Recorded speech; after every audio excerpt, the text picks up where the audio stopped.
Hi అండి. ఇక్కడ నేనైతే మాడుపుగారం చేసుకుంటున్నానండి. మాడుపుగారం అయితే టిఫిన్స్‌లోకి బావుంటుంది గదా! ఇడ్లీలోకి, దోసల్లోకి చాలా బావుంటుంది. కారం కోసం అయితే ముందుగా మిరపకాయలైతే విరగదీసుకోవాలండి. అలా విరగదీసుకున్నట్టయితే వేయించుకునేటప్పుడు మిరపకాయలు, విత్తనాలు చక్కగా వేగుతాయండి. అప్పుడు కారం అయితే చాలా టేస్ట్‌గా ఉంటుంది. ఇట్లా ఆయిల్ ఏసుకొని అయితే చక్కగా వేయించుకోవాలండి. చూడండి ఎంత బాగా వేగిపోయినాయో. ఇవైతే పక్కన పెట్టేసుకొని ఇంకో బాండీ తీసుకొని దానిలో ధనియాలు వేసుకోవాలి. దాంతోపాటు జీలకర్ర కూడా వేసుకోవాలి.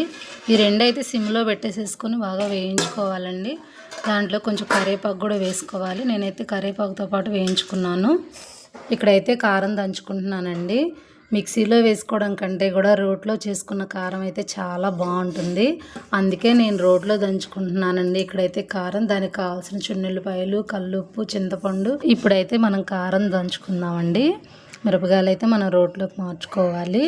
నేనైతే సగం మిరపకాయలు ఇక్కడ రోట్లో వేసేసుకుంటున్నాను. మొత్తం అయితే ఒక్కసారి అవ్వదు కదా, అందుకే 2 ట్రిప్పులుగా కారం అయితే చేద్దామని అనుకుంటున్నాను. సగం మిరపకాయలు వేసేసుకున్నాను. ఇప్పుడు ఈ ధనియాలు, జీలకర్ర, కరివేపాకు కూడా సగం అయితే నేను వేసుకుంటాను. ఇవన్నీ చక్కగా మనం అన్నీ వేసేసుకోవాలి. నేనైతే కరివేపాకు కూడా వేసేసుకుంటున్నాను.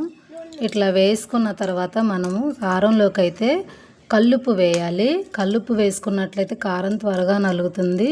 సాల్ట్ అయితే సాల్ట్ కూడా వేసుకోవచ్చు. నేనైతే మాత్రం కల్లుప్పే వాడతాను. ఈ కారం అయితే నాకు టిఫిన్స్లో కంటే కూడాను నాకు వేడి వేడి అన్నంలో కొంచెం నెయ్యి వేసుకొని ఈ కారం వేసుకొని తింటమంటే నాకు చాలా ఇష్టం అండి. ఈ కాంబినేషన్ చాలా బాగుంటుంది.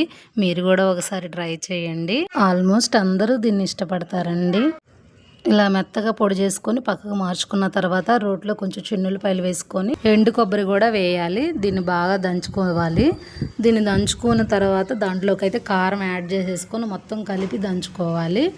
ఇట్లా చూడండి ఎంత బాగుందో. దీంట్లోకి అయితే ఇంకొంచెం చింతపండు తీసుకొని దానితో పాటు మొత్తం కలిసేటట్టు కొట్టుకోవాలి. ఇప్పుడైతే నేనైతే డబ్బాలో పెట్టుకుంటున్నాను.